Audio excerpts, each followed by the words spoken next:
You wake up wounded in an alien world where everyone wants you dead. You lie there, bleeding out, when suddenly a woman of another species saves you, risking her life to save yours. But nothing could prepare you for what happened next. You have only 3 days to make a choice. Dusk shrouded Amalil's yard in cold mist. The blue-skinned woman with dark shadows under her eyes hurried to carry water containers to the old greenhouse. The cold wind lashed her face while heavy clouds swirled on the horizon. The storm approached rapidly. Her hands trembled slightly, not from the weight of the containers, but from the sense of foreboding that had haunted her since morning. Something would change tonight. She could feel it in her bones, in the electricity that charged the air, in the unusual silence of the forest creatures that normally chattered endlessly around her dwelling. Amalil pushed the greenhouse door shut when suddenly a sharp rumble thundered over the ground, as if something massive had fallen nearby. The impact shook the foundations of her small dwelling, rattling the collection of tools hanging against the far wall. She didn't ask herself what it was. Years of survival had taught her that questions waste precious seconds when action is required. She simply ran to the house, clenching her fingers so tightly that her hands went numb, her breath coming in short, panicked bursts that clouded in the rapidly cooling air. Inside her home, she pressed her back against the door, listening. The storm's fury intensified, rain lashing against the windows with unnatural force. Lightning split the sky, illuminating her sparse living space for brief, ghostly moments. Through the flashes, she watched the skies, searching for something she couldn't name. Another crash, closer this time, sent her diving beneath her simple wooden table. The walls of her home seemed fragile protection against whatever approached from above. When the storm finally subsided hours later, Amalil emerged cautiously. The yard was unrecognizable, littered with scattered roof pieces, metal fragments, and long skid marks, as if something large had been dragged violently across the road. Uprooted vegetation created a clear path of destruction, leading from the eastern forest edge to just beyond her greenhouse. She followed the trail with trepidation, each step measured and silent, her hand clutching a sharpened gardening tool against whatever dangers might await. Amalil noticed a dark figure among the debris, and her heart immediately beat faster, its rhythm painful against her ribs. A stranger, a human, lay unconscious, covered in dust, blood from his shoulder soaking his shirt in an expanding crimson stain. The sight of a human, an actual human, sent waves of conflicting emotions crashing through her mind. Fear and hatred fought against her healer's instinct, memories of past atrocities warring with the undeniable reality of suffering before her. She knelt, touched his neck with her fingers. A weak but rhythmic pulse confirmed he lived, though barely. His skin felt strange against hers, warmer than her people's, with a texture both alien and somehow familiar. For a long moment she remained frozen, the weight of decision pressing upon her. Helping him meant risking everything, her safety, her standing in the community, perhaps her life. Leaving him meant betraying something fundamental within herself, something her mother had instilled in her before the terrible day when humans had taken everything from their community. Amalil, gritting her teeth, made her choice. She lifted him by the arms and dragged him toward the storage room, her muscles straining against his weight. Each meter felt endless as she constantly glanced over her shoulder, terrified of being discovered. She pressed her shoulder against the storage room door to keep it from creaking, sliding the human's limp form into the darkness beyond. Inside, she carefully arranged sacks and containers to conceal him, then placed a cool cloth on his burning forehead. His breathing steadied slightly at her touch, and something twisted in her chest. Compassion, perhaps, or the terrible knowledge that she had now crossed a line from which she could never return. Badger, sturdy and imposing, with sharp features and constant tension in his gaze, returned from his forest patrol as the last rays of the blue sun faded from the sky. His massive frame cast a long shadow as he approached the settlement, his senses alert to anything unusual. The storm had disturbed the normal patterns of the forest, making his patrol more challenging than usual. He had found strange markings, scorched patches of ground, and disturbed wildlife that fled at his approach rather than standing their ground as they normally would. His sour look settled on fresh tracks in the soil near Amalil's dwelling. The prints were unlike any native to their world. Too small, too narrow, with an unfamiliar distribution of weight. He bent down, touched them with calloused fingers. Human. The realization sent a surge of rage through his powerful body, turning his vision momentarily red with remembered hatred. Humans meant death. Humans meant loss. The memories of the massacre 20 cycles ago burned fresh in his mind. The screams of his mate as she was struck down, the fires that consumed half their settlement, the terrible efficiency with which the invaders had hunted their people through the forest. Clenching his fists so tightly that his blue knuckles whitened, he raised his eyes to Amalil, who was nervously moving buckets around her yard. Something in her movements seemed too hasty, too deliberate, too concealed. The way she positioned her body to block his view of the storage room door, the occasional glances toward the structure when she thought he wasn't watching. His eyes narrowed as he observed her unnatural behavior, cataloging each nervous adjustment, each forced casual gesture. The storm brought damage, he commented, his voice deliberately casual as he approached. Your greenhouse suffered. Amalil nodded too quickly, her eyes not quite meeting his. The winds were strong. The eastern wall nearly collapsed. Strange weather, Badger continued, moving closer, noting how she subtly shifted to maintain her position between him and the storage room. Almost unnatural, like something disturbed the skies themselves. Perhaps, Amalil replied, her voice pitched slightly higher than normal. The season changes. The weather grows more unpredictable. Badger picked up an empty water container, turning it in his hands as though examining it for damage. You seem concerned, Amalil. More than mere storm damage would explain. His practiced eyes caught the fresh scratch marks on her arms, inconsistent with greenhouse repair. The crops, she answered, gesturing toward the greenhouse. Many were damaged. Food will be scarce if we cannot salvage them. He nodded slowly, appearing to accept her explanation, but his keen eyes missed nothing. The fresh dirt on her knees that matched the soil near the crash site. Not her garden. The slight tremble in her hands. The way sweat beaded along her hairline despite the cool evening air. His nostrils flared slightly, catching the unmistakable metallic scent of human blood, faint but present. He said nothing more, but he already knew with absolute certainty there was an outsider in the house. And Amalil, descendant of a respected bloodline, healer and keeper of their ancient botanical knowledge, was harboring the enemy. The betrayal stung deeper than he would have expected, but he would not confront her yet. Better to watch, to gather evidence, to ensure the judgment when it came would be swift and undeniable. The safety of their settlement demanded nothing less. Sindisa, Amalil's cousin, lived in a small hut across the road. Her slender frame belied her strength, and her sharp features had grown harder over the years of struggle since the human attack. Her character had always been harsh. She quickly sized people up and trusted no one, not even those of her own blood. Life had taught her the value of suspicion, had rewarded her vigilance while punishing those who showed weakness or compassion toward potential threats. Returning from the garden with a basket of blue-tinged root vegetables, she paused, her body instinctively stilling at something out of place. Her keen ears detected a sound, a creak in Amalil's storage room that did not match her cousin's familiar movements. She set down her basket silently and moved toward Amalil's property with the silent grace of a natural hunter, her steps deliberately placed to make no sound against the soft earth. She peeked through the small window of the storage room, her breath held, muscles coiled for flight or fight. Through the dusty glass, she saw a shadow move in a way unlike Amalil's graceful efficiency. A heavier motion, clumsy, foreign. The shadow shifted, and for an instant, she caught a glimpse of skin, pale and pinkish, so unlike their own blue coloration. Her eyes narrowed to slits, her heart accelerating with recognition and hatred.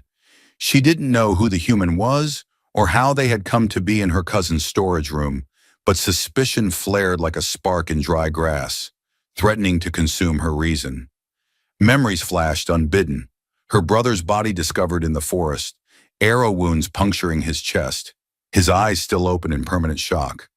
The smell of burning dwellings, the screams of children separated from parents, the long, terrible nights that followed as survivors huddled together, jumping at every sound, expecting the humans to return and finish what they had started. The way her young daughter, Ela, cried for weeks after, too young to understand, but old enough to sense the community's collective grief and fear. Sindisa pulled back from the window, conflicting emotions warring within her. Family loyalty demanded she warn Amalil of the danger she courted by harboring a human.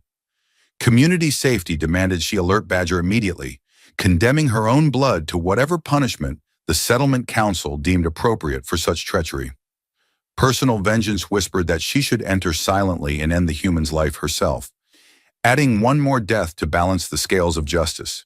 She did none of these things, instead retreating to her own dwelling, her mind racing with calculations and contingencies.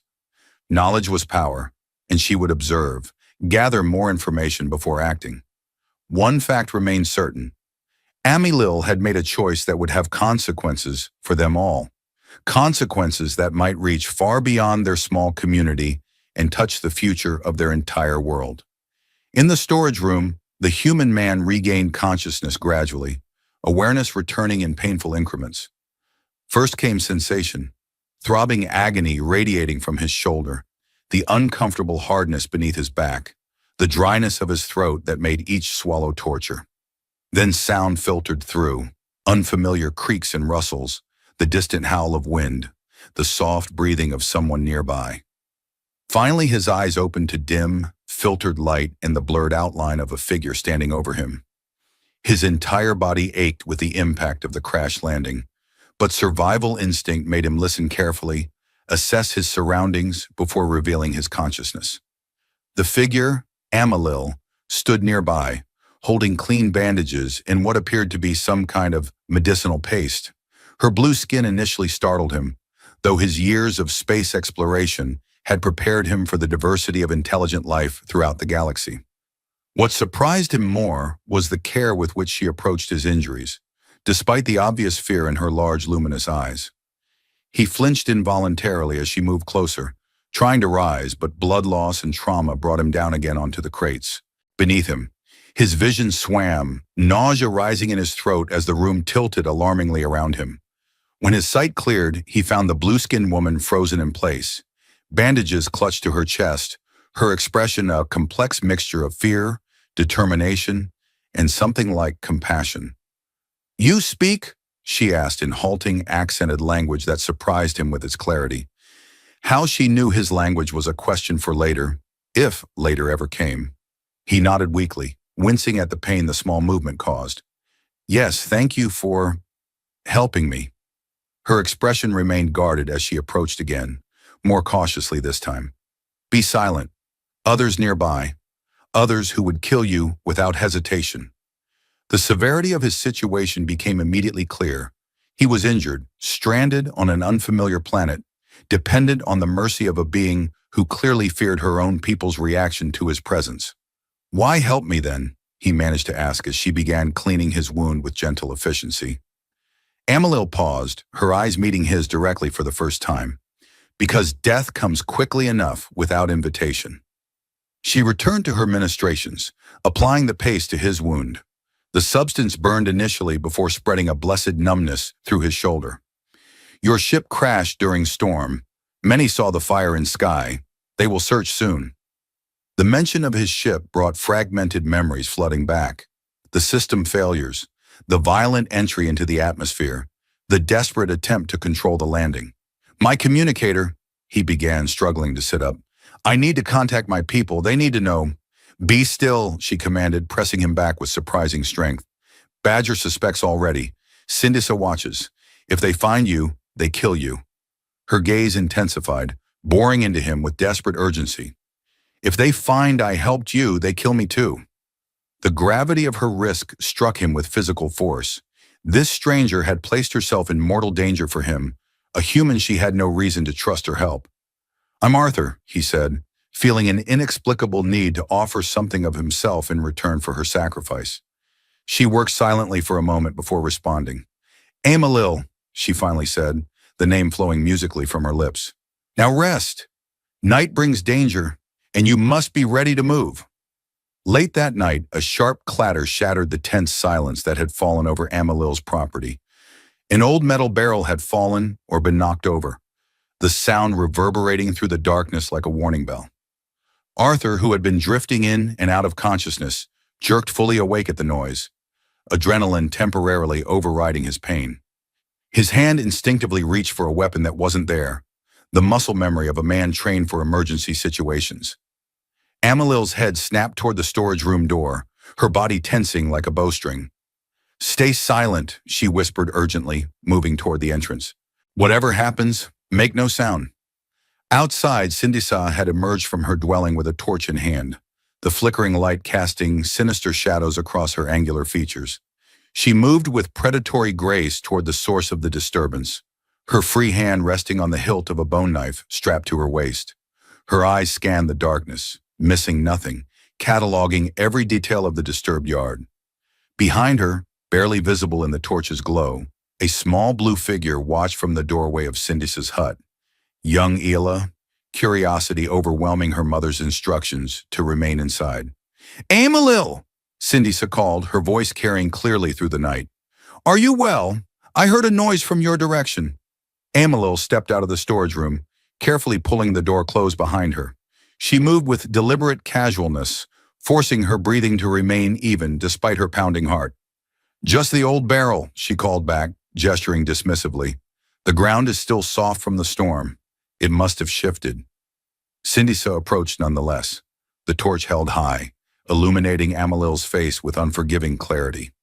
She had almost reached the storage room door when Amalil deliberately moved into her path, blocking access with her body while pretending to examine the fallen barrel. "No need for concern," Amalil insisted, bending to right the container. "Just checking my supplies before sleeping. The storm damaged much." But Sindisa was not so easily deterred. Her eyes, sharp as a hunter's, noted the unnatural stiffness in her cousin's posture, the slight quiver of tension around her mouth, the protective way she positioned herself before the storage room. Most damning of all was the alarm in Amalil's eyes, a fear too profound for mere concern over storm damage. "You have always been a poor liar, cousin," Sindisa said quietly, her voice pitched low so it would not carry beyond the two of them. "Since childhood, your eyes have betrayed you." She stepped closer, close enough that Amalil could feel her breath. "Whatever secret you keep, I hope it is worth the risk to your life." The words hung in the air between them, heavy with implication. Amalil swallowed hard, fighting the urge to glance toward the storage room where Arthur lay hidden. "No secret," she maintained, though her voice lacked conviction. "Only tiredness and concern for the crops." Sindisa studied her for a long moment, the torchlight highlighting the family resemblance between them. The same high cheekbones, the same slight point to their ears, the same stubborn set to their jaws. Finally, she stepped back, her expression unreadable. "Rest then, cousin. Lock your doors this night.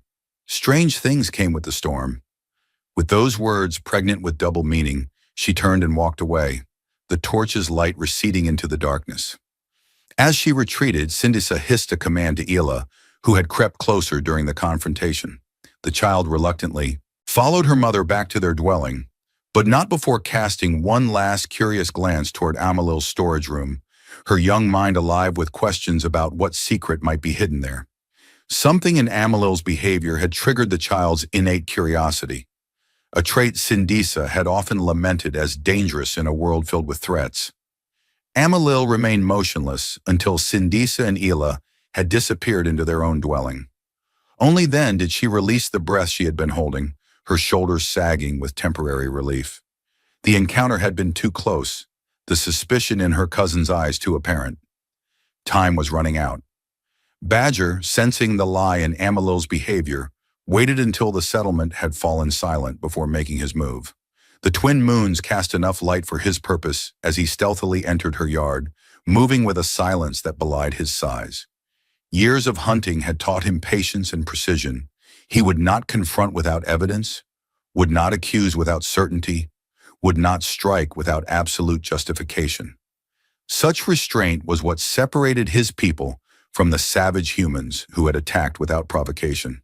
He examined the tracks in the soft earth, noting the different patterns, Amelil's familiar footprints, Syndisa's more recent passage, and there, partially obscured but unmistakable, the alien tread of human boots.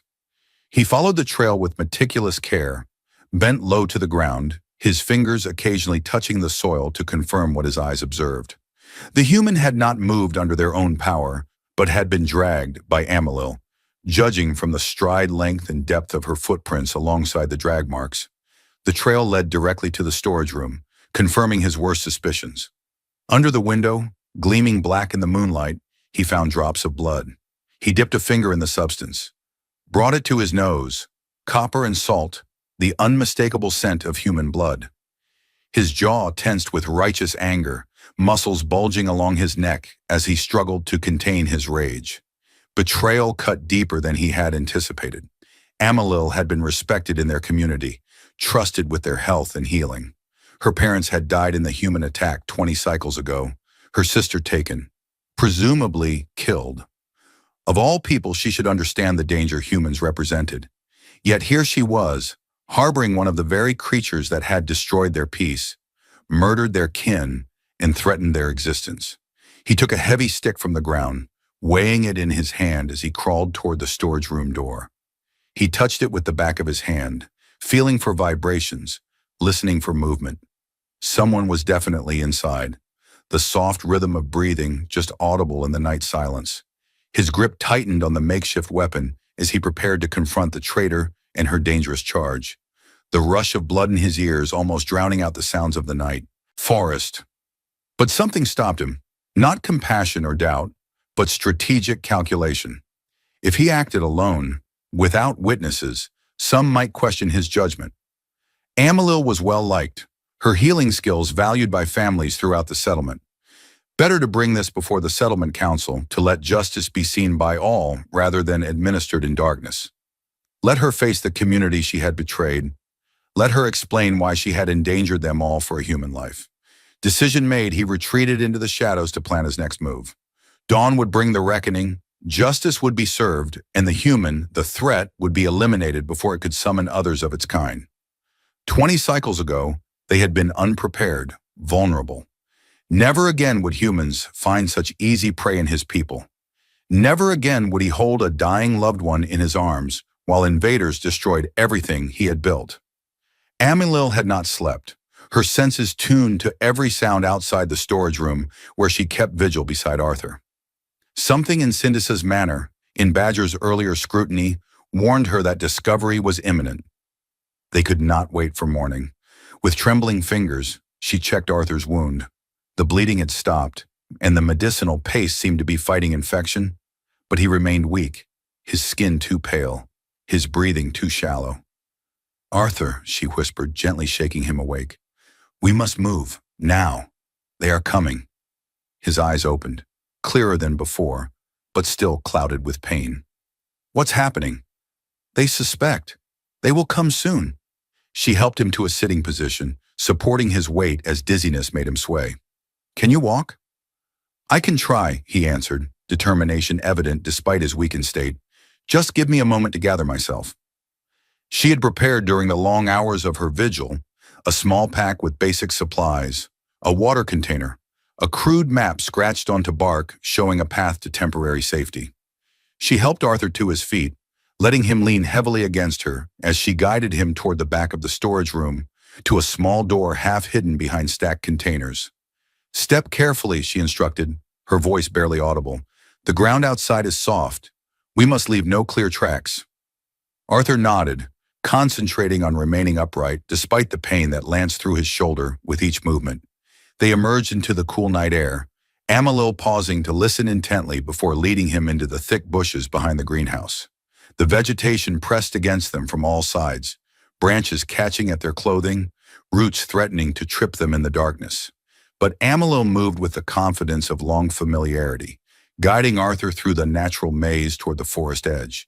They had barely reached the relative shelter of the trees when the soft crunch of approaching footsteps froze them in place.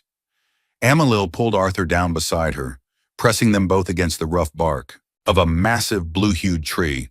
Through gaps in the foliage, they watched as Badger's bulky silhouette appeared at the storage room's back entrance. torch in one hand, some kind of weapon in the other. The alien moved with methodical precision, examining the ground where they had stepped despite Amalil's precautions. He knelt, touching the disturbed soil, then raised his head, nostrils flaring as if trying to catch their scent on the night breeze. For a terrible moment, his gaze seemed to fix directly on their hiding place, and Arthur felt Amalil's hand tighten painfully around his arm, her clawed fingertips digging into his flesh. But Badger turned away, entering the storage room with surprising quickness for his size. Through the small window, they could see the torchlight moving inside, illuminating the space where Arthur had lain just minutes before. When Badger emerged, his posture radiated fury, his massive fists clenched at his sides. He moved immediately to the forest edge, beginning a careful examination of the ground for signs of their passage. "We have to move," Amalil breathed against Arthur's ear, her lips so close that he could feel their warmth. "He will find our trail soon. We must reach the abandoned barn before he discovers which direction we have taken." With painful slowness, they retreated deeper into the forest, using every trick Amalil knew to minimize their tracks, stepping on stone or fallen logs where possible, brushing away footprints with branches, doubling back occasionally to confuse the trail. Arthur struggled to maintain the pace, sweat beading on his forehead from exertion and pain, but he pushed himself beyond what he thought possible. The alternative, capture by the enraged Badger, was unthinkable. When Badger entered the storage room, he found only warm bandages and handprints on the windowsill, where the human must have braced themselves while rising. He instantly understood. They were escaping right now, the betrayal compounded by flight. His roar of rage echoed through the night, a sound so primal and powerful that birds took flight from nearby trees and small creatures scurried for deeper cover. He burst from the storage room, scanning the surroundings with experienced eyes. They would head for the forest, the only place that offered concealment. Already he could see the faint disturbance in the undergrowth where they had passed, branches still swaying slightly from their movement. With grim determination, he began to follow, his tracking skills honed through decades of hunting, giving him confidence that they could not evade him for long. The human was injured. Amalil was burdened with supporting them. Their pace would be slow, their options limited. They might have a small head start, but the night was long, and his patience was infinite when it came to protecting his people. By dawn, he would have them. Justice would be served. The settlement would sleep soundly once more, secure in the knowledge that their vigilance remained unbroken. Unnoticed by Badger, a small figure slipped from the shadows of a neighboring dwelling. Ela, who had awakened at the sound of his rage and now watched with wide, curious eyes. The child hesitated only briefly before following, keeping a safe distance behind the hulking adult, her natural stealth making her virtually invisible in the darkness. Something important was happening, something the adults didn't want her to know about, and for Ela, forbidden knowledge was the most tempting kind of all. Amalil led the wounded Arthur deeper into the forest, following a path only she could discern in the darkness. The dense vegetation provided cover, but made their progress painfully slow. Arthur could feel his strength waning with each step, his injured shoulder a center of fire that spread through his entire body.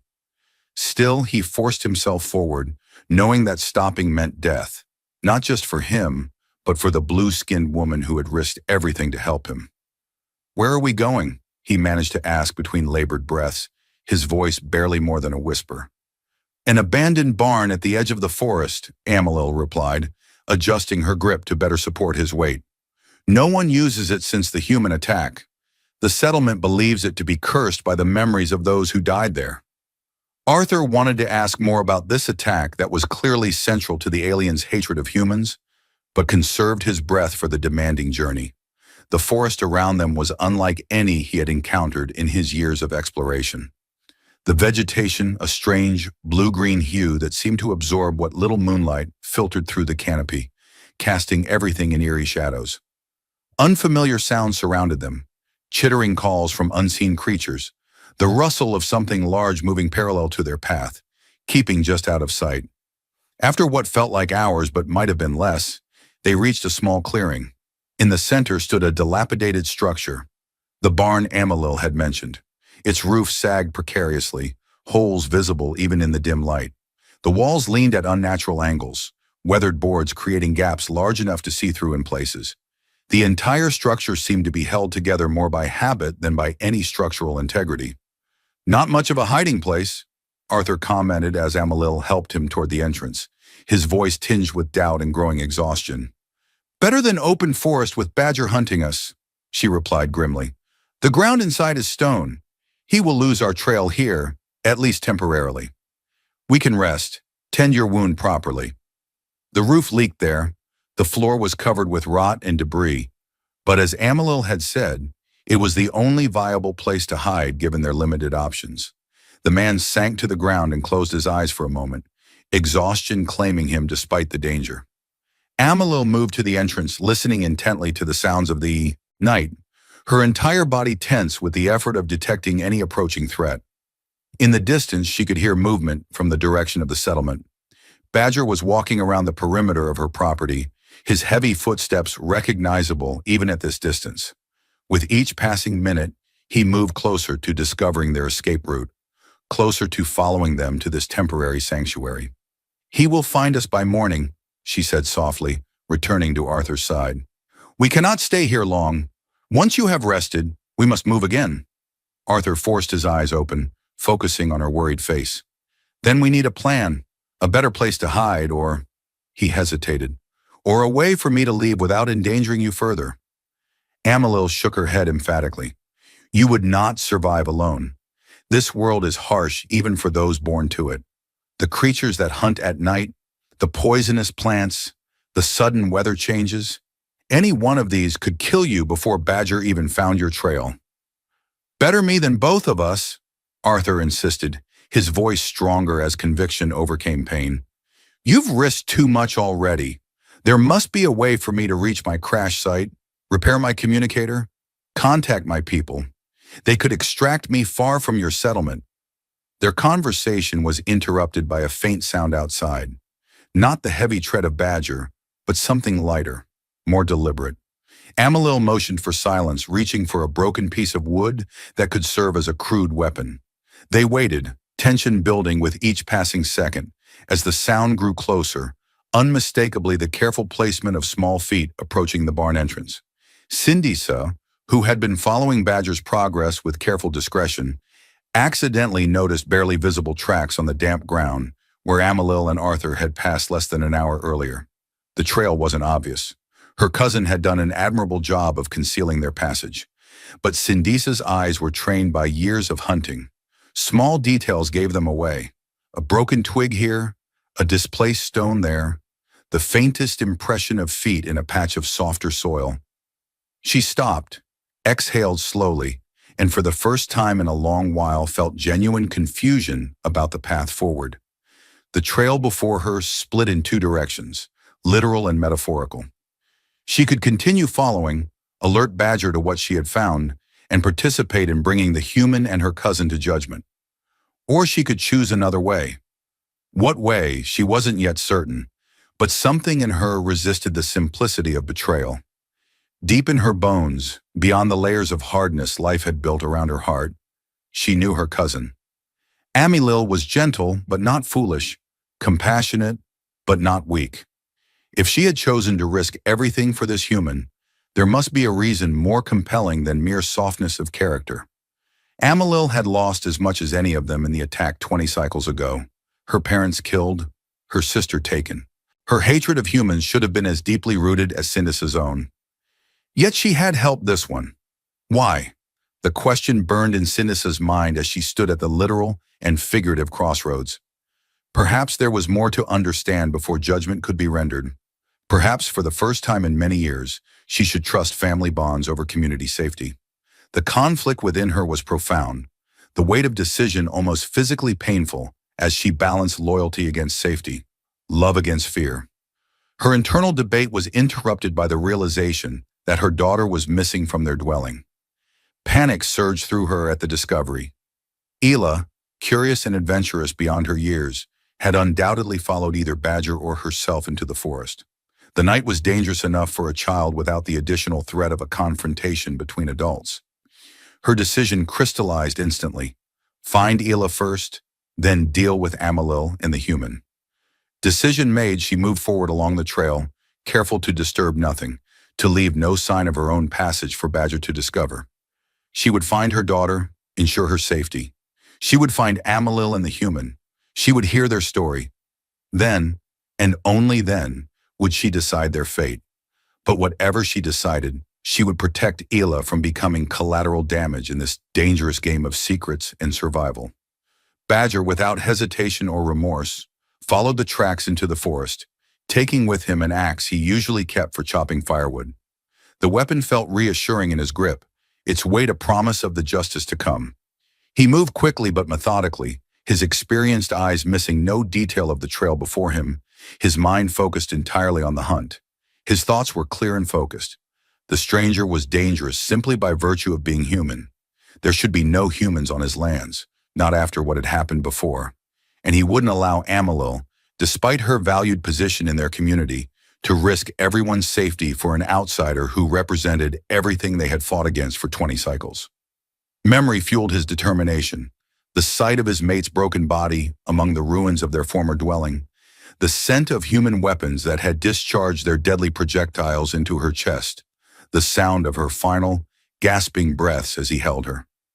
The humans had come without warning, without provocation, killing and taking as if the settlement's inhabitants were no more than animals to be hunted or captured. Those who survived did so because they learned quickly to fear and hate the invaders with their strange, deadly weapons and their complete disregard for alien life. If this human was here, others would follow. They always did. One scout, then a larger party, then the destruction would begin anew. Badger would not allow history to repeat itself. He would find them, eliminate the threat, and ensure the settlement's continued safety. Amalil would face the consequences of her betrayal, severe as they might be. The collective survival of their people outweighed any individual life, even one as previously respected as hers. The night was growing old, dawn perhaps 2 hours away, when he found the first clear sign of their passage. A splash of human blood on a leaf, still wet enough to glisten in the moonlight. They were close, their pace slowed by the human's injury.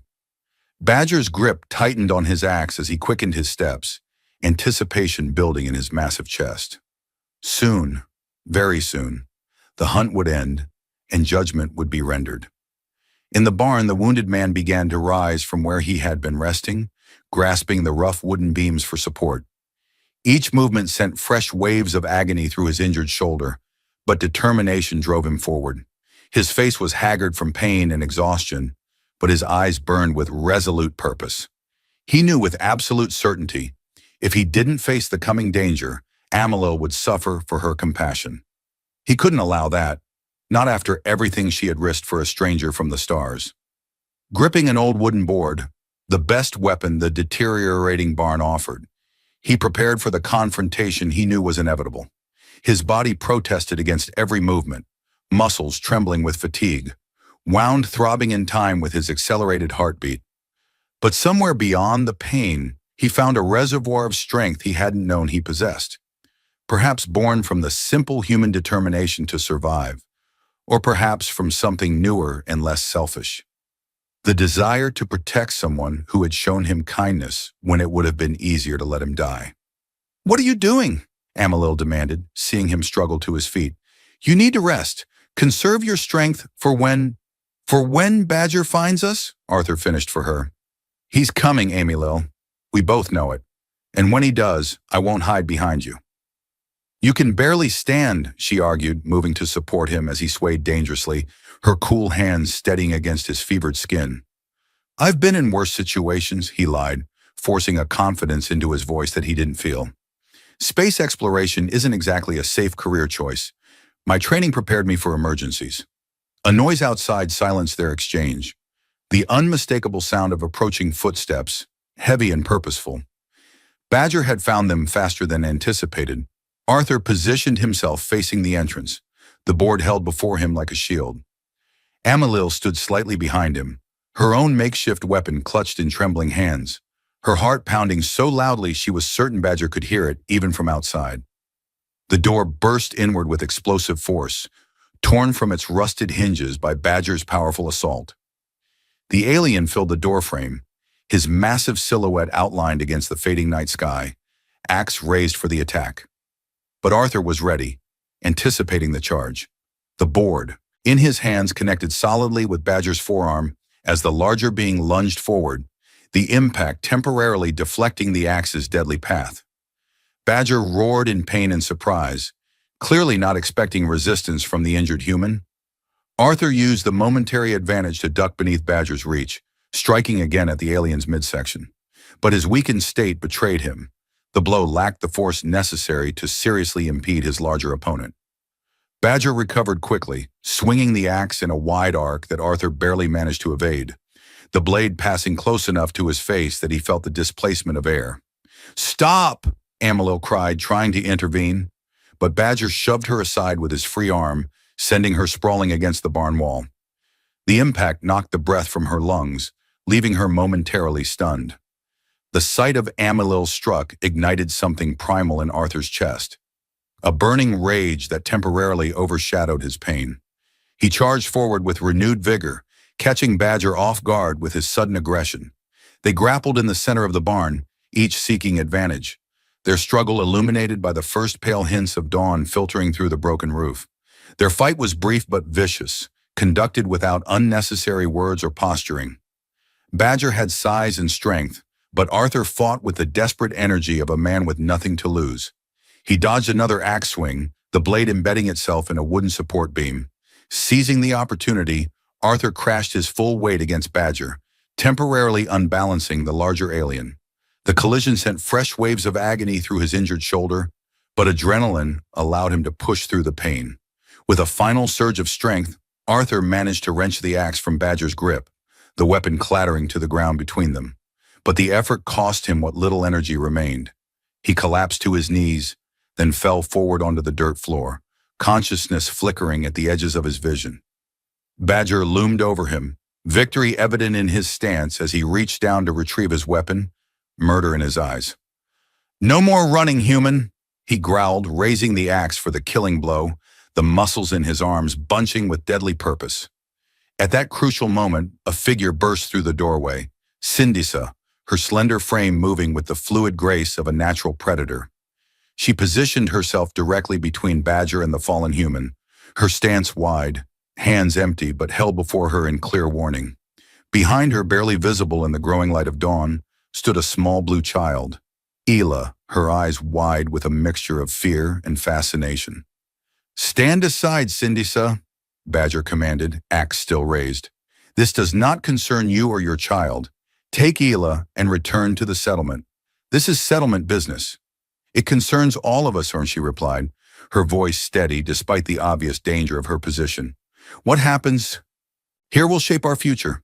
Her eyes, so like Amalil's yet harder, colder, bore into Badger's with unflinching intensity. "Have we become the very thing we feared? Killers without mercy? Executioners without trial?" "He is human," Badger spat, as if the word itself were a death sentence. "You know what they did to us, to your brother, to my mate, to Amalil's family." "Some humans," Sindisa corrected, echoing Amalil's earlier words to Arthur. "Some humans killed some of our people, just as some of us would kill any human we find." Her voice dropped lower, taking on an edge sharp as her hunting knife. "Does that make us better, or merely the same? Do we honor our dead by becoming like those who took them from us?" Badger's massive chest heaved with barely contained rage, but uncertainty had entered his eyes, visible even in the dim light. "The settlement must be protected. Humans bring only death." "The settlement will survive one injured human who crashed on our world by accident," Sindisa countered. "But what will we become if we kill in cold blood?" She took a single step closer to him, her next words striking with precision. "Is that what your mate would want for you?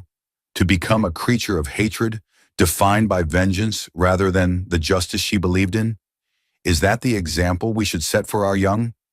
She gestured toward Ela, who watched the confrontation with solemn intensity beyond her years. The mention of his mate and the presence of the child sent visible shock through Badger's large frame. His grip on the axe loosened slightly as conflict played across his features. Sindisa had struck at his one vulnerability, the memory of the woman he had loved, whose sense of fairness had been as renowned as her courage, and his reluctance to expose a child to violence that might scar her as deeply as the original attack had scarred them all. "And if he brings others?" Badger demanded, though with less conviction than before. "If he signals his people, brings an invasion force? Then we face that challenge when it comes," Sindisa answered, her stance relaxing slightly as she sensed his resolve weakening. "But we face it as the people we choose to be, not as reflections of those who wronged us." Her voice trembled with an emotion Arthur couldn't immediately identify. Not fear, not anger, but something deeper, more profound.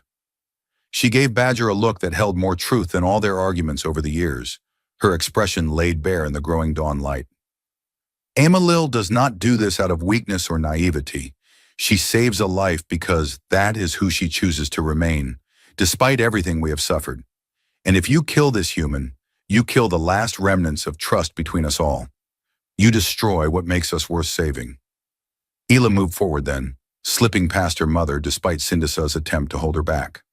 The child approached Arthur without fear, her small blue face serious as she studied him. "He's hurt," she stated simply, looking back at Badger. "Mother says we don't hurt those already hurting. It's not our way." Something in the child's simple statement seemed to reach Badger more effectively than all the reasoned arguments that had preceded it.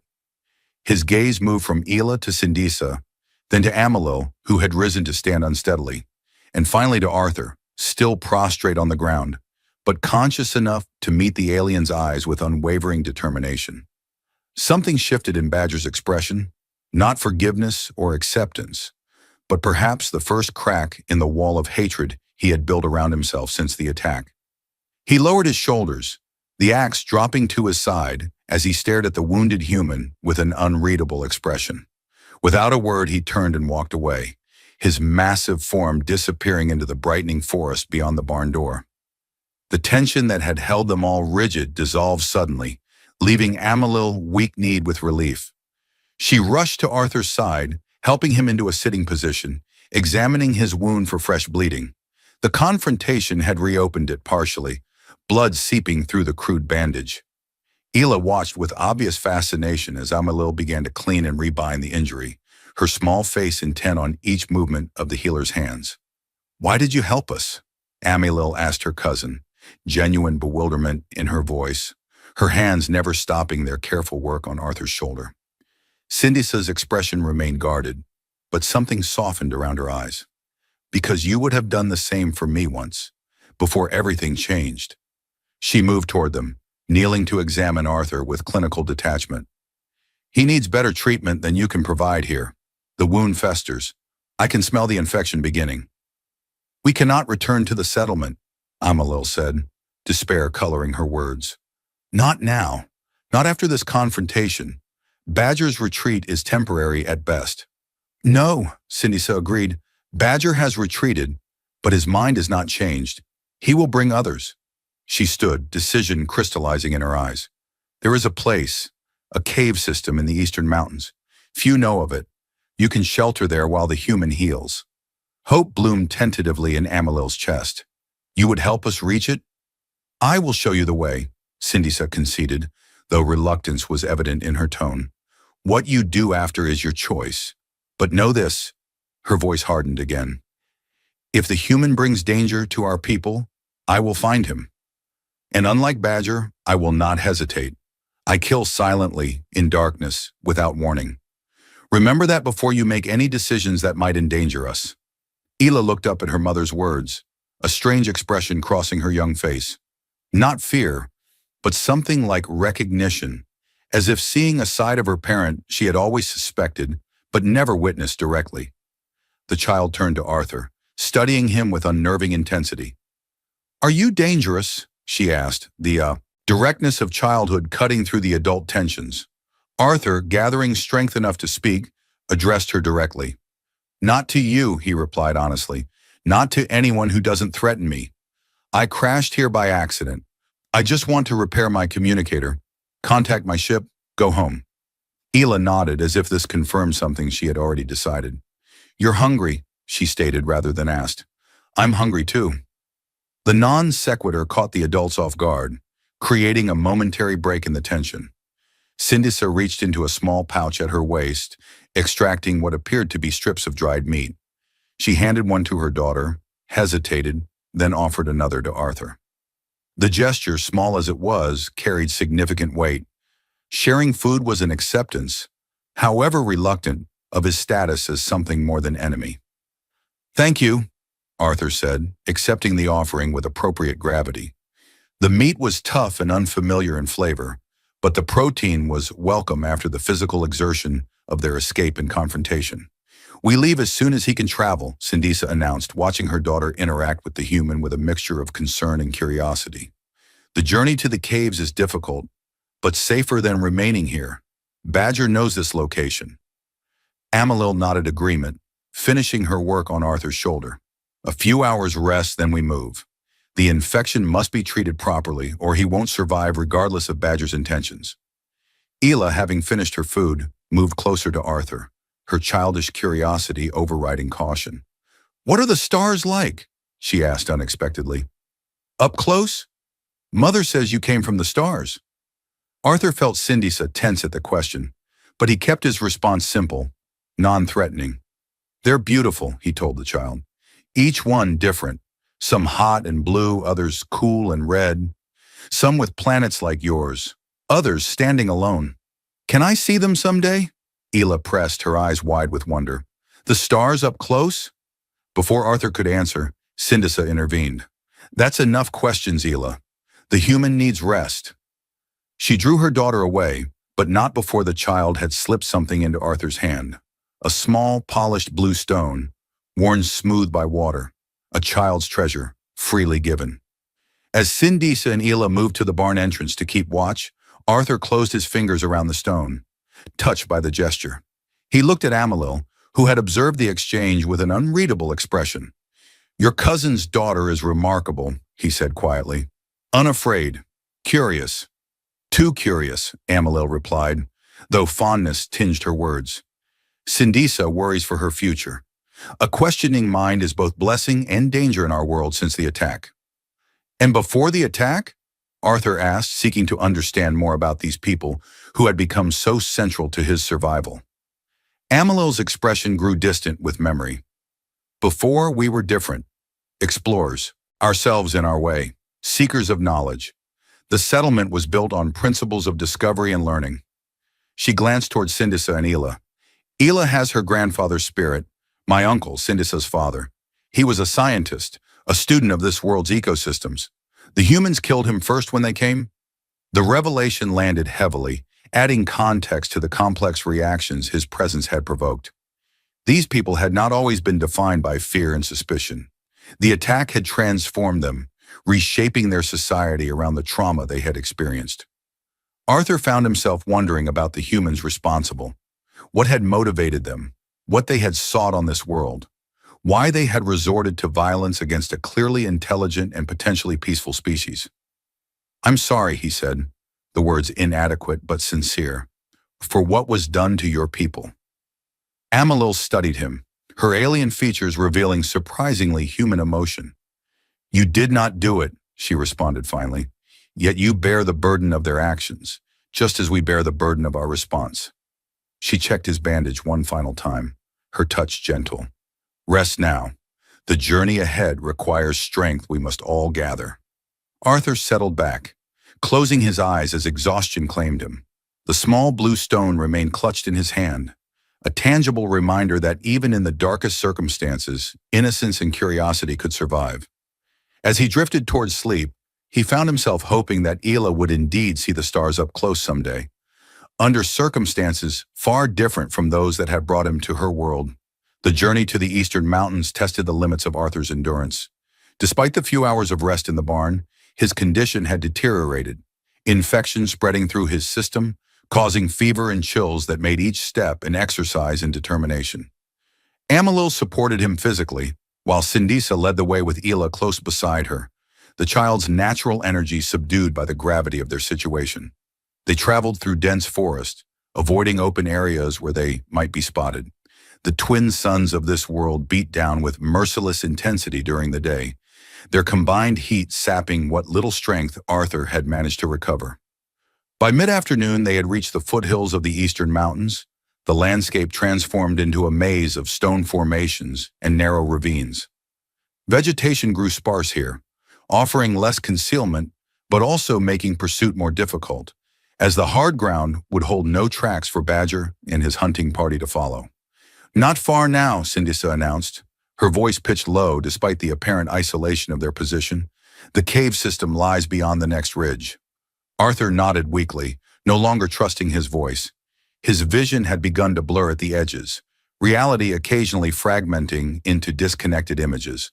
The blue-tinged rock beneath his feet, Amalil's concerned face. Turning to check on him, Ela skipping ahead, then returning with interesting stones or plants she found along the way. He forced himself forward through sheer will, one foot before the other, each step a triumph against the fever consuming him from within. "He cannot continue much longer," Amalil murmured to her cousin as they paused for a brief rest. "The infection grows worse. We need the healing waters of the cave." Sindisa studied Arthur with critical eyes, noting his deteriorating condition. "The child and I will go ahead. Prepare what is needed. You follow at his pace." She beckoned to Ela. "Come, little one. We have work to do." As mother and daughter moved ahead, disappearing around a bend in the narrow path, Amalil helped Arthur to a sitting position against a rock face. She produced a water container from her small pack, holding it to his lips. The liquid was cool and refreshing, momentarily clearing the fog from his mind. "Thank you," he managed, the words rough from his dry throat. "For everything. You should have left me. Would have been safer."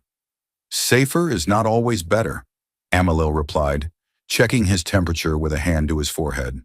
The heat radiating from his skin concerned her deeply. "The caves are close. They contain waters with healing properties, ancient minerals that fight infection. You will recover your strength there." Arthur wanted to believe her, but the fever made optimism difficult to maintain. "And then what?" he asked, the question that had haunted him since their escape from the barn. "What future can there be? You've sacrificed everything for me. Your home, your position, your safety." Amalil was silent for a moment, her gaze distant. "I do not know," she admitted finally, "but I know that saving a life is never wasted effort, even when the cost is high." She helped him to his feet again. "Come, we must reach the caves before nightfall. The mountain predators are unlike those of the forest, more dangerous, more cunning." They continued their painful progress, each step more difficult than the last for Arthur. The path grew steeper, requiring careful navigation of loose rocks and narrow ledges. In his fevered state, the journey took on a dreamlike quality. Time stretching and contracting unpredictably, distances seeming both infinite and inconsequential, Amalil's steady presence beside him, the only constant in a world becoming increasingly surreal. They reached a ridge overlooking a narrow valley just as the first sun began its descent toward the horizon. The valley floor was littered with massive boulders that appeared to have fallen from the cliffs above during some ancient cataclysm. Amalil pointed toward the far end, where the mountain face rose vertically for perhaps 100 meters. "There," she said. "The cave entrance is between those rock formations. Sindise and Ela should have reached it by now." As if on cue, a small figure appeared on a boulder near the indicated location, Ela waving, to signal that the path was clear. The sight gave Arthur a second wind, enough determination to begin the careful descent into the valley. Each step threatened to send loose stones sliding beneath their feet, the noise potentially attracting unwanted attention, but Amalil guided him with experienced care. The descent seemed to take hours, though the actual time was likely much less. By the time they reached the valley floor, the second sun had joined the first in its descent, the dual sunset painting the alien landscape in surreal hues of deep blue and purple. The temperature dropped rapidly with the fading light, bringing blessed relief from the day's heat but introducing new concerns. The night cold of this region was legendary for its severity. Sindisa met them at the base of the mountain face, her expression betraying nothing of her thoughts. "Quickly," she urged, guiding them toward what appeared from a distance to be merely a shadow between rocks. The entrance shifts with the angle of approach. From most positions, it appears to be solid rock. As they move closer, following Sindisa's precise path, the optical illusion revealed itself. A narrow opening between the rocks, invisible from almost every other vantage point. The gap was barely wide enough for Arthur to pass, the rough stones scraping against his wounded shoulder with agonizing intensity, despite Amalil's efforts to protect the injury. Inside, the cave opened immediately into a larger chamber, the air noticeably warmer than the rapidly cooling night outside. Phosphorescent fungi, similar to those in Amalil's storage room, grew along the walls and ceiling, providing a soft, blue-tinted illumination that revealed a space large enough to stand comfortably. Further passages led deeper into the mountain, disappearing into darkness beyond the reach of the natural light. Ela waited for them, having arranged a crude but functional sleeping area from materials she and Sindisa had apparently brought or found within the cave system. The child's eyes widened at Arthur's obviously deteriorated condition, but she approached without fear, taking his hand to lead him toward the prepared space. "Mother found the healing pool," she announced, her voice echoing slightly in the chamber. "She says you must immerse the wound completely for the minerals to work." Arthur stumbled forward a few more steps before his body finally surrendered completely to the combination of fever, exhaustion, and pain. He collapsed onto the smooth stone floor, consciousness fading despite his efforts to remain aware of his surroundings.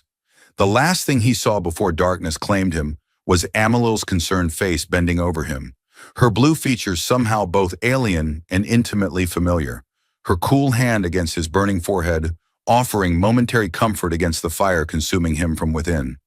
"Stay with me, Arthur." Her voice reached him as if from a great distance. "Please, stay." Then nothing but darkness, and the distant echo of water dripping somewhere in the depths of their stone sanctuary. Arthur drifted through layers of consciousness, moments of clarity punctuated by longer periods of fevered delirium. During the lucid intervals, he was aware of Amalil's constant presence, her cool hands changing bandages, her soft voice murmuring reassurances, the bitter taste of medicinal concoctions she helped him swallow. In his delirium, past and present blurred together. Memories of Earth and his training days merged with fractured images of the crash, the forest flight, Badger's rage, Sindisa's intervention. Sometimes he called out in his native language, answering questions no one had asked, responding to people who weren't there. Once he thought he saw his mother sitting beside him, though her features slowly shifted into Amalil's alien countenance as he watched. Another time, he was convinced the cave was his childhood home, the phosphorescent fungi transforming into the glow-in-the-dark stars he had pasted on his bedroom ceiling when he was 10 years old and already dreaming of space exploration. Throughout it all, through clarity and confusion alike, one constant remained. Amalil never left his side. Even when Sindisa appeared with supplies or information, Amalil maintained her vigil, as if afraid he might slip away permanently should she relax her attention for even a moment. Ela came and went like a small blue ghost, sometimes bringing water or food, other times simply sitting nearby, watching with solemn curiosity as Amalil worked to save the strange creature from the stars. Time lost all meaning in the unchanging environment of the cave. Days might have passed, or perhaps only hours. Arthur couldn't tell, but gradually, incrementally, the fever began to recede. His periods of lucidity lengthened. His connection to reality strengthened. The infection that had threatened his life slowly surrendered to Amalil's persistent treatment and his body's natural resilience, aided by regular immersions in the mineral-rich pool deeper within the cave system. During one such period of clarity, Arthur found Amalil sitting beside him, grinding some kind of root into a paste using stones, worn smooth by what must have been generations of similar use. The blue light of the fungi cast her features in ethereal illumination, highlighting the determination in her expression as she worked, the gentle curve of her face, the subtle patterns that marked her blue skin like natural tattoos. "Thank you," he said, his voice rough from disuse but stronger than it had been in days, "for saving my life, again." Amalil looked up, surprise quickly replaced by relief as she registered his coherent state. "You are returning to us," she observed, setting aside her work to check his temperature with a touch to his forehead. The heat radiating from his skin had diminished considerably. The fever breaks at last. How long have I been? Arthur gestured vaguely, unable to accurately describe his semi-conscious state. 3 cycles of the blue sun, she answered, reaching for a water container. Drink. Your body needs to replace what the fever took. Arthur accepted the container gratefully, the simple act of sitting up unaided marking significant progress in his recovery. The water tasted different from what he had been given before, sweeter, with mineral undertones that seemed to energize him from within. And Badger, has there been any sign of pursuit? Amalil's expression clouded slightly. Sindisa returns to the settlement periodically to gather supplies and information. Badger organized a hunting party as we expected, but they searched the western forests, not these eastern mountains. A small smile touched her lips. It seems Sindisa may have misdirected them with false information before joining us. Arthur absorbed this news with mixed emotions, relief that they remained safe, concern that Sindisa was risking herself by returning to the settlement, guilt that both women had sacrificed so much on his behalf. I need to repair my communicator, he said, attempting to rise further. Call for extraction before anyone else is endangered by my presence. Amalil pressed him gently back onto the makeshift bed. Your strength returns, but slowly. The communicator can wait until you can hold it without your hands shaking. Her tone brooked no argument, reminiscent of the medical officers aboard his exploration vessel. Rest now. Eat when you can. Tomorrow will bring challenges enough. As she rose to leave, Arthur caught her wrist, the contact sending an unexpected current between them. Why? He asked again, the question that had haunted him since she first dragged him from the crash site. Why risk everything for me, after what humans did to your people? Amalil looked down at his hand around her wrist, her expression unreadable. Because 20 cycles ago, when the humans came, I lost my sister, she said quietly. She was not killed but taken, and every night since, I have wondered. Did she find kindness among your people? Did someone help her when she was injured and afraid? Or did she die alone, believing all humans were monsters? Her eyes met his, luminous in the blue glow of the cave. By helping you, perhaps I balanced some cosmic scale. Perhaps somewhere someone helped her too. The revelation struck Arthur deeply, adding layers of meaning to her actions he hadn't considered. Before he could respond, a small voice interrupted from the chamber entrance. He's better? Ela asked, approaching with careful steps, carrying what appeared to be a crude bowl filled with some kind of stew. Amalil nodded, her serious expression softening at the child's appearance. Much better. His fever breaks, his strength returns. Ela smiled, a surprisingly human expression on her alien features, and presented the bowl to Arthur. I helped make soup, she announced with evident pride.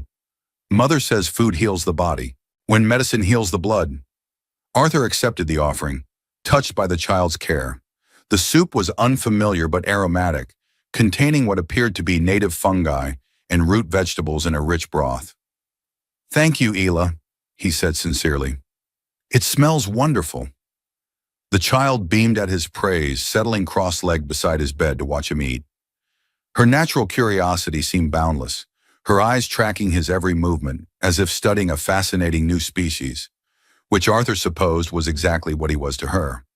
Between spoonfuls of the surprisingly delicious soup, he noticed something clutched in her small blue hand, his damaged communicator, which she appeared to be examining with remarkable focus. Careful with that, Amalil cautioned, noticing the direction of Arthur's gaze. It is not a toy. I know, Ela replied seriously. It's broken.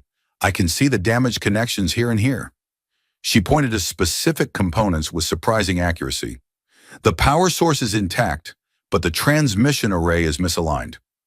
Arthur nearly choked on his soup at her assessment, which was not only correct, but demonstrated an understanding of technology that seemed impossible for a child of her apparent age, particularly one from a society that seemed to rely primarily on primitive tools.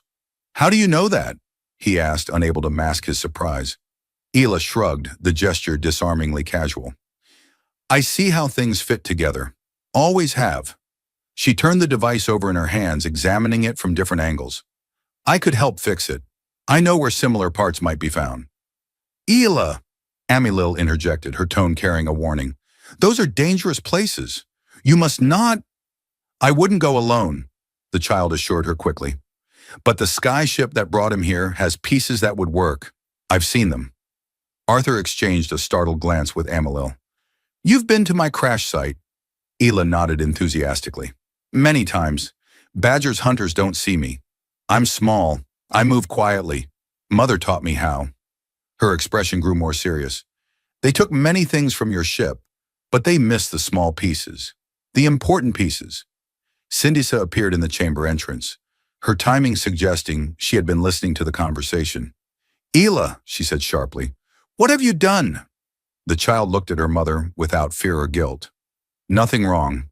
I watched. I learned. I found things that might help. She held up the communicator. He needs this to call his people so he can go home and we can be safe again.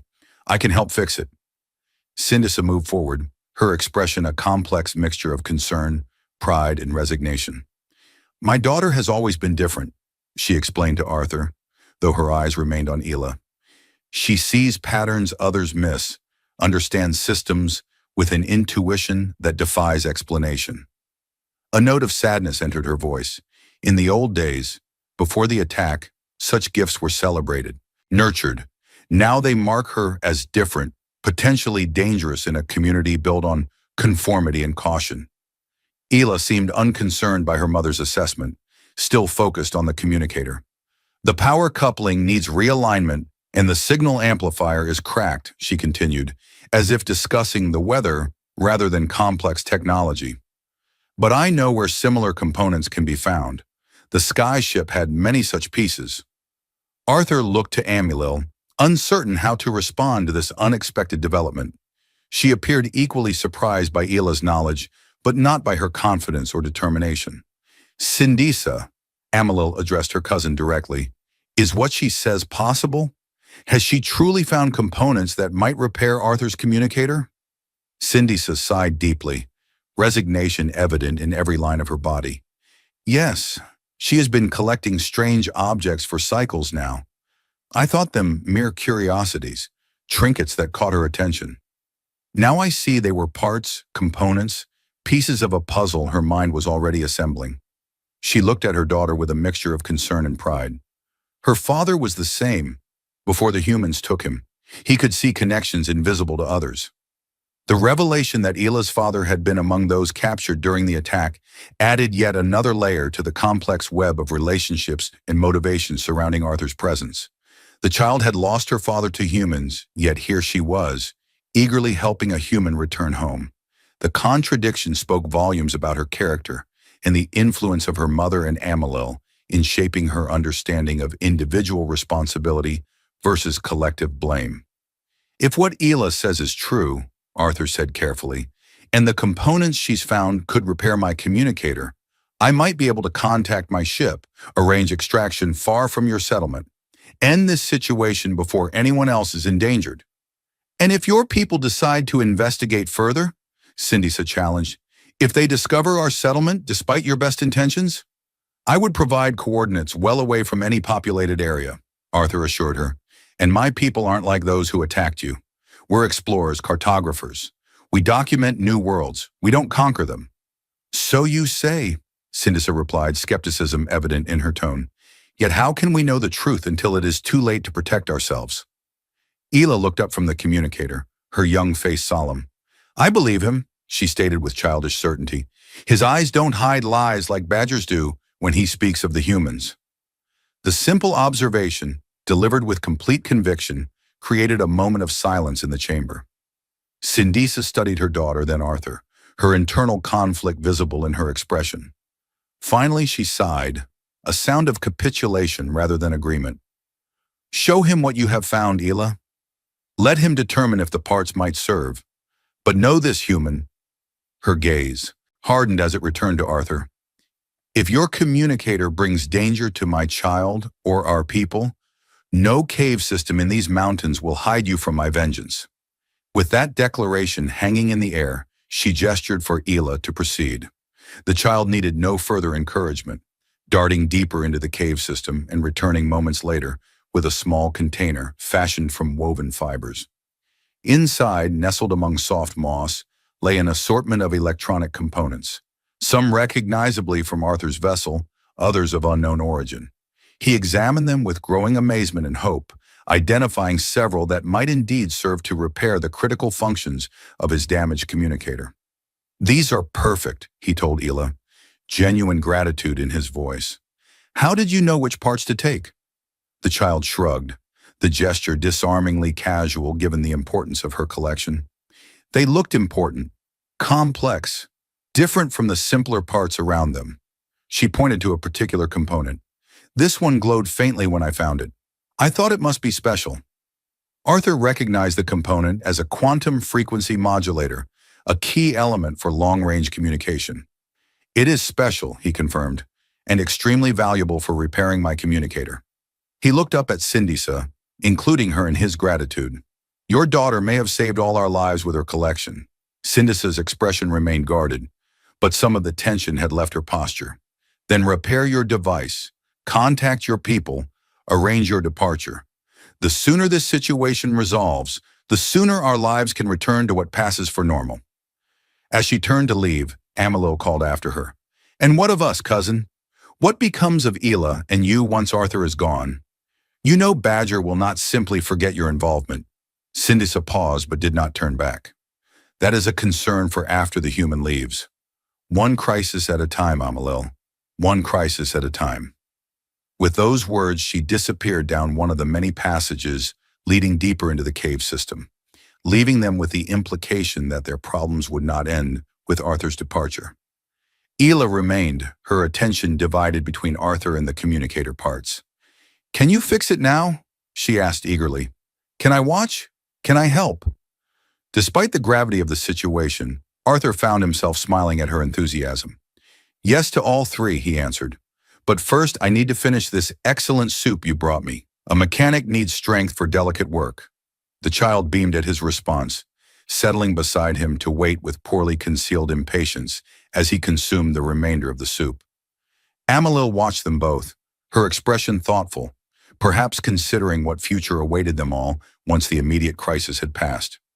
Whatever that future might hold, Arthur was determined that his presence would not bring further harm to these people who had risked so much to save him, especially not to the blue-skinned child who had given soup to a starving stranger, and whose innocent compassion might yet save them all. The repair of the communicator proved more challenging than anticipated, even with Ela's salvaged components. Arthur's hands, still weakened from his illness, sometimes trembled at crucial moments, requiring Amalil's steady assistance. Ela watched the process with unwavering attention, occasionally offering suggestions that displayed her remarkable intuition for mechanical systems. For a child who had presumably never encountered advanced technology before the human attack, her understanding bordered on uncanny. "The power coupling needs to be aligned precisely," Arthur explained as he worked, partly to distract himself from the pressure of the task, and partly because Ela's obvious thirst for knowledge deserved nurturing. "If it's even slightly off, the signal won't reach orbit." "Like aiming an arrow," Ela suggested, making the connection to something within her experience. "If you miss by a little when you aim, you miss by a lot when it lands." "Exactly," Arthur confirmed, impressed by her analogy. "You have a gift for understanding complex systems, Ela.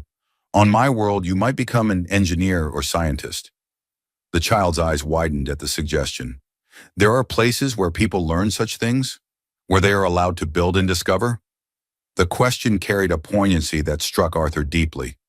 This bright, curious child lived in a society where such natural inclinations were now viewed with suspicion rather than encouragement. The human attack had stolen more than lives. It had stolen a cultural future, redirecting a naturally inquisitive species toward isolation and fear. "Many such places," he answered, carefully attaching a delicate component to the communicator's circuit board. "Universities, research centers, exploration vessels like the one I serve on. People dedicate their lives to learning, building, discovering." "Could I see such places someday?" Ela asked, her voice dropping to a whisper, as if afraid to express such a forbidden desire aloud. Before Arthur could respond, Amalil intervened gently. Perhaps someday, Ela, but for now our world needs curious minds like yours to help us rebuild what was lost. The diplomatic answer satisfied the child for the moment, allowing the repair work to continue without further philosophical complications. Hours passed as Arthur worked, taking frequent breaks as his strength required, until finally the communicator emitted a soft, steady pulse, the sign that its basic functions had been restored. "It's working," he announced, relief evident in his voice. "Not at full power, but enough to send an emergency signal to my ship's automated systems." Amalil's expression reflected cautious optimism. "How long until your people could arrive?" "Depends on their current position," Arthur replied, checking the device's readings. "If they maintain standard orbit after my disappearance, perhaps 2 to 3 days. If they've moved to expand the search area, it could be longer." He adjusted a setting, frowning slightly. "The signal is weaker than ideal. I'll need to transmit from higher ground, minimize interference from the mountain." "The ridge above the cave entrance would serve," Amalil suggested, "but we should wait for darkness. Movement during daylight risks detection by badgers' hunting parties." Arthur nodded agreement, though the delay chafed against his desire to resolve the situation quickly. "Tonight, then, we'll transmit after sunsets." Ela, who had been examining the repaired communicator with obvious fascination, looked up at the adults. "Can I come too? I helped find the parts." Amalil and Arthur exchanged glances, both recognizing the danger yet reluctant to deny the child who had contributed so much to their potential salvation. Before either could respond, Sindisa appeared in the chamber entrance, her expression suggesting she had overheard the exchange. "No, Ela," she stated firmly. "You will remain with me in the caves while Arthur and Amalil transmit the signal." Her tone softened slightly at her daughter's crestfallen look. "You have done more than enough already, little one. Now it is time for the adults to complete what you helped to begin." The child's disappointment was evident, but she didn't argue. A sign, perhaps, that despite her unusual intelligence and curiosity, she remained aware of the very real dangers surrounding their situation. She reluctantly handed the communicator back to Arthur, her small fingers lingering on the device for a moment longer than necessary, as if reluctant to part with such a fascinating piece of technology. "Will you tell me if it works?" she asked, her large eyes fixed on Arthur's face. "Will you tell me when your people are coming?" "Of course," he promised. "You'll be the first to know." This assurance seemed to satisfy her, and she allowed her mother to lead her deeper into the cave system, presumably to their sleeping area. Once they had gone, Amalil moved closer to Arthur, her voice lowered despite their apparent privacy. "Sindisa worries for Ela's safety, but also for her mind," she explained. "The child's fascination with your technology, with the very concept of other worlds and civilizations, it sets her apart in a community that values conformity and caution above all since the attack." "She's remarkable," Arthur said, unable to mask the admiration in his voice. "Her intelligence, her intuition, they're extraordinary by any standard, human or otherwise." "And dangerous in our current reality," Amalil countered, though without disagreement. "Sindisa fears what might become of her daughter if the settlement learns of her involvement in helping you. Children who question too much, who show too much interest in the world beyond our boundaries, they face suspicion, isolation, sometimes worse." The implication sent a chill through Arthur. Surely they wouldn't harm a child. "Not physically," Amalil clarified, "but there are other ways to break a spirit, to reshape a mind. The settlement elders believe safety lies in uniformity, in rejecting anything that might attract human attention again." She sighed deeply. "It is a prison of fear we have built for ourselves, but after 20 cycles, many no longer recognize the bars that confine them." Arthur considered her words, understanding more deeply the complex social dynamics at play in this situation. His presence had disrupted more than just the physical safety of the settlement.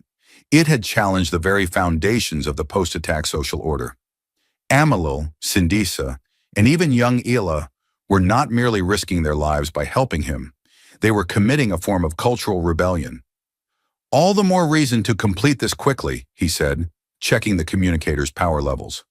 "The sooner I'm gone, the sooner you can all begin to re-establish your lives."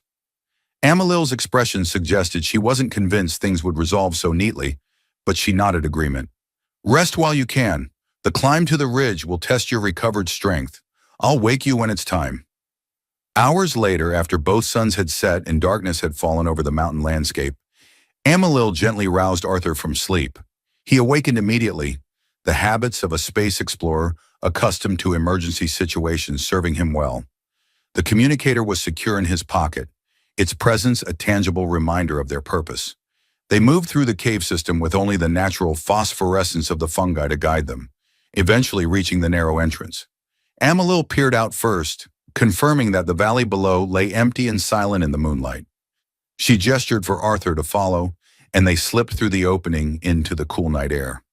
The climb to the ridge proved as challenging as Amalil had warned. The path, if it could be called such, was little more than a series of natural ledges and outcroppings, requiring careful navigation even with full strength. For Arthur, still recovering from his ordeal, each upward movement demanded concentration and determination. Amalil stayed close beside him, offering support when necessary, her natural agility making the ascent seem effortless by comparison. They reached the ridge after nearly an hour of climbing, both breathing heavily from exertion. The view from the elevation was spectacular. The valley spread below them, bathed in the silvery light of twin moons, the forest beyond stretching to the horizon, where the lights of the distant settlement were just visible as tiny pinpoints against the darkness. Beautiful, Arthur murmured, momentarily distracted from their purpose by the alien landscape's stark majesty. And dangerous, Amalil reminded him, scanning the surroundings with practiced vigilance. Transmit your signal quickly. We are exposed here. Refocusing on their mission, Arthur removed the communicator from his pocket and activated it. The device hummed to life, its small display illuminating with diagnostic information. He input the emergency code sequence, then added specific coordinates for extraction. A location several days' journey from the settlement, in the opposite direction from the mountains where they currently sheltered. Come on, he muttered as the device processed the transmission. Just a few more seconds. The communicator beeped softly, confirming successful transmission, then fell silent. Now they could only wait and hope that his ship's automated systems had received the signal and would relay it to the crew, wherever they might be in their search pattern. It's done, he announced, relief evident in his voice. Now we wait for... A sound from below interrupted him, the unmistakable noise of disturbed stones cascading down a slope. Someone was climbing toward their position. Amalil reacted instantly, pulling Arthur away from the ridge's edge, into the shadow of a large boulder.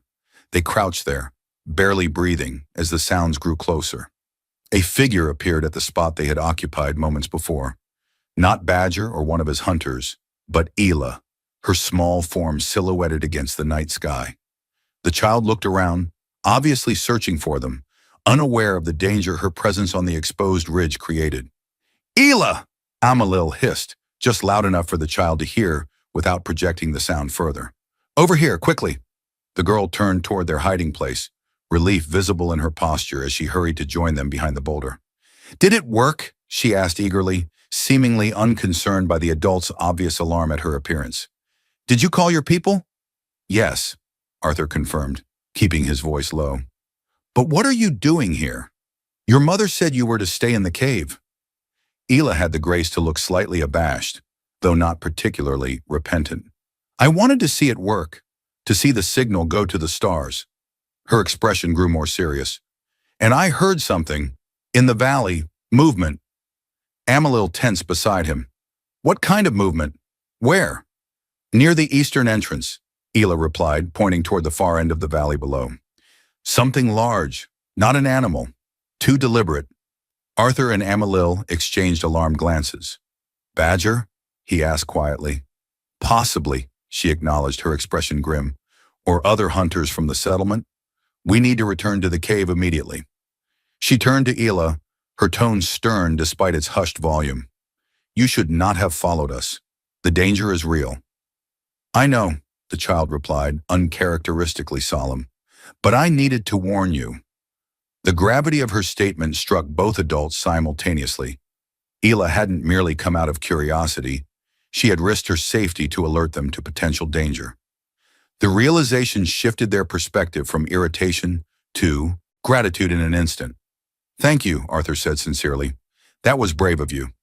Now let's get back to safety before whoever's down there spots us up here." They began the careful descent, moving with increased caution now that darkness had deepened and the threat of discovery loomed. Ela led the way, her smaller size and natural agility allowing her to find the safest path down the treacherous slope. Arthur followed, with Amalil bringing up the rear, constantly scanning their surroundings for any sign of pursuit. They had nearly reached the valley floor when a sound froze them in place. Voices carried on the night breeze, approaching from the direction Ela had indicated. Amalil pulled them behind a large boulder, all three pressing tightly against the cold stone as the voices grew clearer. "Tracks lead this way," a deep voice announced. "Not Badger, but someone with similar authority. Fresh, multiple individuals." "The human?" another voice questioned. "And collaborators," the first voice confirmed. Badger was right. The traitors shelter him still. The speakers moved closer, now visible as three blue-skinned figures armed with primitive but deadly-looking weapons: bows, spears, and hunting knives. They moved with the confidence of experienced trackers, examining the ground methodically as they approached the very boulder, behind which Arthur, Amalil, and Ela hid. Arthur felt Ela tremble against him, the child's earlier bravery giving way to very real fear. He placed a reassuring hand on her shoulder, though he had no idea how they might escape if the hunters discovered their hiding place. The cave entrance was still 100 meters away, across open ground with no concealment. Running would only attract immediate attention and pursuit. Amalil seemed to reach the same conclusion. She leaned close to Arthur's ear, her breath warm against his skin as she whispered, "Take Ela to the cave when I create a distraction. Do not wait for me." Before he could protest this self-sacrificing plan, a new sound interrupted the hunter's progress. A howl from further up the valley, answered by several others from different directions. The sound was unlike anything Arthur had heard before, neither wholly animal nor recognizably intelligent, but carrying unmistakable menace. "Shadow stalkers," one of the hunters hissed, instantly alert. "A pack." "The human can wait," the leader decided, his confidence noticeably diminished. "We return to camp. No one hunts when shadow stalkers gather." The hunters retreated with surprising haste, their earlier determination forgotten in the face of this apparently greater threat. As their footsteps faded, Amalil released a tightly held breath. "Lucky," she murmured. "The predators saved us from the hunters." "What are shadow stalkers?" Arthur asked, still holding the trembling Ela close. "Night predators," Amalil explained tersely. "Intelligent, coordinated hunters. They rarely attack groups, but alone." She left the implication hanging. "We must reach the cave now, while the hunters retreat and before the stalkers find us." They moved quickly but quietly across the open ground. Ela held between the adults for protection. The howls continued, seemingly closer now, spurring them to greater speed despite the risk of noise attracting attention. The cave entrance appeared before them, its optical illusion temporarily dispelled by their direct approach angle. Amalil ushered Ela through first, then Arthur, before slipping through herself just as a new sound reached them, the scrabble of claws on stone, the soft huffing of predators on the scent. They sealed the entrance behind them with a deadfall Sindisa had apparently prepared for such emergencies, creating a barrier that would at least slow any pursuit. They made their way through the passage to the main chamber, where Sindisa waited, her expression a storm of relief and fury at the sight of her daughter. She rushed forward, gathering Ela into a fierce embrace before setting her back to examine her for injuries. "What were you thinking?" she demanded, her voice tight with controlled anger, born of fear. "I told you to remain here." "She saved us," Arthur intervened, feeling compelled to defend the child. "She warned us of the hunters. Without her, we might have been captured." Sindisa's expression remained severe, but some of the tension left her posture. "Is it done? The signal?" "Sent," Arthur confirmed. "Now we wait for response. 2 days, perhaps 3. "And the hunters?" she pressed. "Driven off by shadow stalkers," Amalil explained. "But they know we're in this area now. They'll return with reinforcements when they feel safe. Sindisa absorbed this information with grim resignation. Then we have perhaps a day before we must move again. These caves have many chambers, many passages. Some lead deeper into the mountain, to places even I have never explored. The implications were clear. They could evade discovery by venturing deeper into the cave system, but at the risk of becoming lost in its labyrinthine depths. The alternative was to remain near the entrance they knew, where discovery became increasingly likely as the hunters expanded their search. We should rest while we can, Amalil suggested. Make decisions with clear minds after sleep. Sindise nodded agreement, though her expression suggested sleep would be difficult to find with the knowledge that hunters sought them even now. She led Ela away to their sleeping area, the child casting one last look at Arthur over her shoulder. A mix of apology and pride that spoke volumes about her complex emotional state. Left alone with Amalil, Arthur felt the weight of responsibility settle heavily upon him. These people had risked everything to help him, and now faced exile or worse because of that choice. The communicator in his pocket seemed simultaneously a promise of rescue and a betrayal. It might save him, but what of those who had saved him first? There's room on the extraction vessel, he said suddenly, the words emerging before he had fully formed the thought behind them. You could come with me, all of you. Leave this place, start anew somewhere. Your knowledge and curiosity are valued rather than feared. Amalil studied him in the blue-tinged darkness, her expression unreadable. Leave our home? Our people? Everything we know? Is it really home when you must hide who you are? He countered gently. When compassion is treated as treason? When a child's brilliant mind must be constrained rather than nurtured? She had no immediate answer, her gaze dropping to the stone floor between them. When she finally spoke, her voice carried a vulnerability he hadn't heard before. What place would we find among your people, Arthur? Blue-skinned aliens with no knowledge of your world, your customs. Would we find welcome, or merely a different kind of isolation? The question gave him pause, forcing him to confront the reality rather than the idealism of his offer. Humans had not always shown kindness to those different from themselves, even among their own species. What guarantee could he give that these blue-skinned refugees would find acceptance rather than exploitation or fear? I cannot promise perfection, he admitted, but I can promise possibility, the chance to choose your path rather than having it dictated by fear, and you wouldn't face it alone. He reached across the space between them, his hand stopping just short of touching hers. I would help you, for as long as you need it. Amalil regarded his outstretched hand, the gesture and all it implied hanging in the phosphorescent-lit air between them. I will consider it, she said finally, and speak with Sindisa.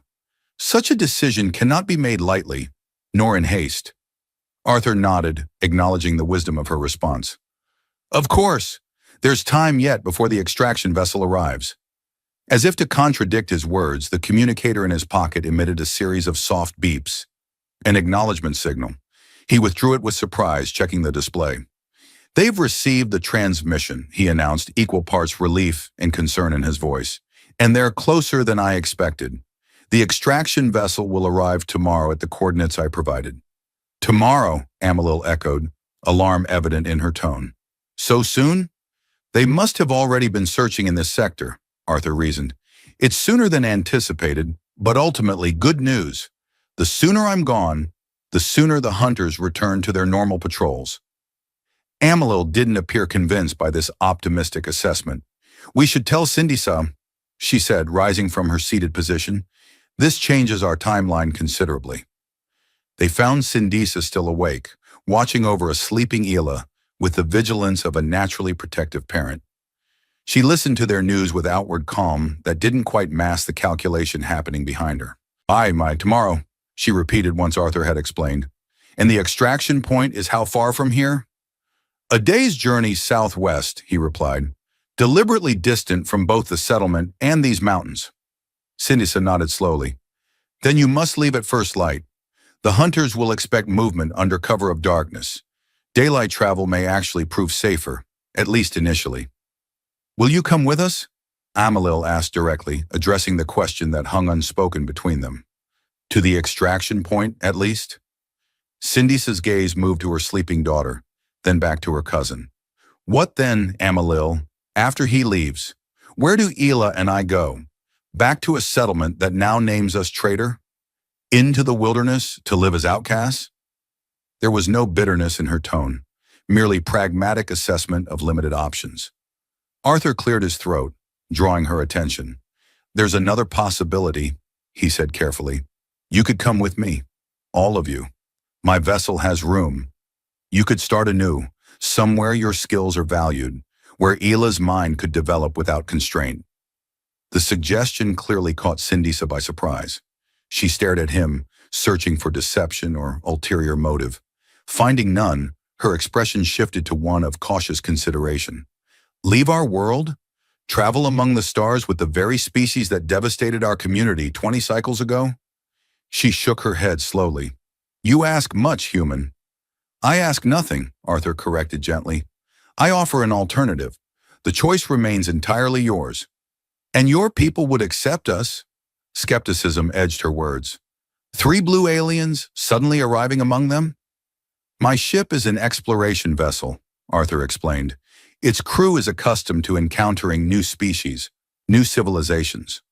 Many have dedicated their lives to understanding diverse forms of intelligent life throughout the galaxy. He paused, honesty compelling him to add, I cannot promise there would be no difficulties, no adjustments, but I can promise you would not face them alone.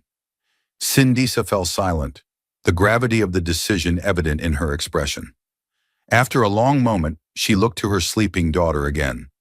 Ela deserves more than fear and suspicion, she said finally, more than a life constrained by others' trauma. My brother, her father, would want her mind to flourish, not wither in isolation. She turned back to Arthur, decision crystallizing in her eyes. We will accompany you to the extraction point. There I will make my final choice. It was not a full commitment, but it represented significant progress, a willingness to consider possibilities beyond the limited options their current situation presented. Arthur nodded, accepting this conditional agreement without pushing for more. Then we should all rest, Amalil suggested. Tomorrow brings a difficult journey, regardless of what follows. As they returned to their respective sleeping areas, Arthur found his mind racing despite his body's demand for rest. The communicator's unexpected response had accelerated their timeline dramatically, forcing decisions before anyone was truly prepared to make them.